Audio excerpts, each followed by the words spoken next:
ဆရာကြီးဖေမင်္ဂလာပါဖေ မင်္ဂလာပါသမီးငယ်ရေ ဒီမှာဖေတပည့်တော်ဟွာလေဟွာရောင်ကြီးမေးခွန်းလေးတွေမေးမယ်ဖြေမယ်အဖွဲရပါဖေဆရာကြီးကဒီကြောင်းအောင်လားဖေ အော်ဒီဥစ္စာလေးဒီเจ้าလေးကိုရိုးကိုရှိဓမ္မရိပ်တာ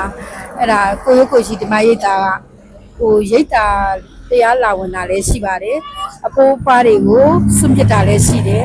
ကလေးတွေစွန့်ပစ်တာလည်းရှိတယ်ကိုမို့လက်ခံပါတယ်တော့ကိုက်ဒုက္ခရောက်တဲ့လူတွေလည်းလက်ခံပါတယ် ဒီနေ့ကလေတပည့်တော်တို့ရဲ့ဒီရောင်ကြီးအဖွဲရဲ့ဖောင်နာကိုကြီးနေမျိုးဆက်ပေါ့နော်ဒါအမေရိကန်မှာနေထိုင်တဲ့ကိုကြီးနေမျိုးဆက်ရဲ့မွေးနေ့အနေနဲ့ပေါ့နော်ဆရာကြီးကိုပေါ့နော်ဒါနပြုချင်လို့ပါဖေ တူတယ် အမေရိကန်မှာနေထိုင်တဲ့ကိုနေမျိုးဆက် ဩဟိုကိုနီမျိုးဆက်အမေရိကန်နိုင်ငံမှာနေတဲ့ကိုနီမျိုးဆက်ပေါ့နော်ဟိုစာဆရာကြီးဖျားကသားတွေသမီးတွေဆိုသားတွေသမီးတွေခေါ်တတ်တယ်သားနေမျိုးဆက်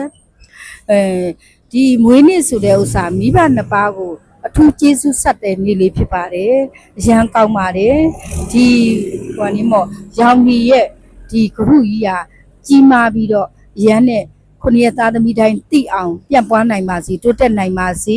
ဖေဖေမေမေကိုထူးကျေးဇူးဆက်တဲ့နေ့ဖြစ်တဲ့အတွက်အားလုံးဖွဲ့သူဖွဲ့သားတွေအားလုံးရော